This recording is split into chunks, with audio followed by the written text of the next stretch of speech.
አቤቱ እንደ ቸርነትህ መጠን ማረኝ። ዳዊት ጸሎት ያውቃል። አያችሁ ሲያየው ኃጢአቱ አዋጣው። እንደ ኃጢአቴ መጠን አይደለም፣ እንደምን መጠን? እንደ ቸርነት መጠን ማረኝ። እንደ ይቅርታ ብዛት መተላለፌን ደምስሳል። በደሌ አዋጣኝም፣ አንተ ፊት አቆመኝም። ልትምረኝ የሚገባኝ አይደለሁም። እንደ ምህረትህ ብዛት መተላለፌን ደምስስ። ከበደሌም ፈጽሞ ጠበኝ፣ ከኃጢአቴም አንጻኝ። እኔ መተላለፌን አውቃለሁና ይኸው አምኛለሁ።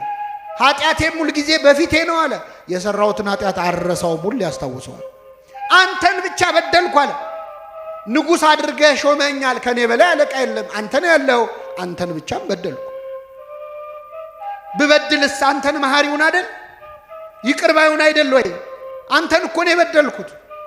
በፊትህም ክፋትን አደረግኩ፣ በነገርህ ትጸድቅ ዘንድ በፍርድም ብፁዕ ትሆን ዘንድ። ሁሉ ይበድላል ብለህ የተናገርከው እውነት ሆኖ ይገኝ ዘንድ ይኸው እኔም በድዬ ተገኘሁ። ሁሉም ለካ የረከሰ ነው።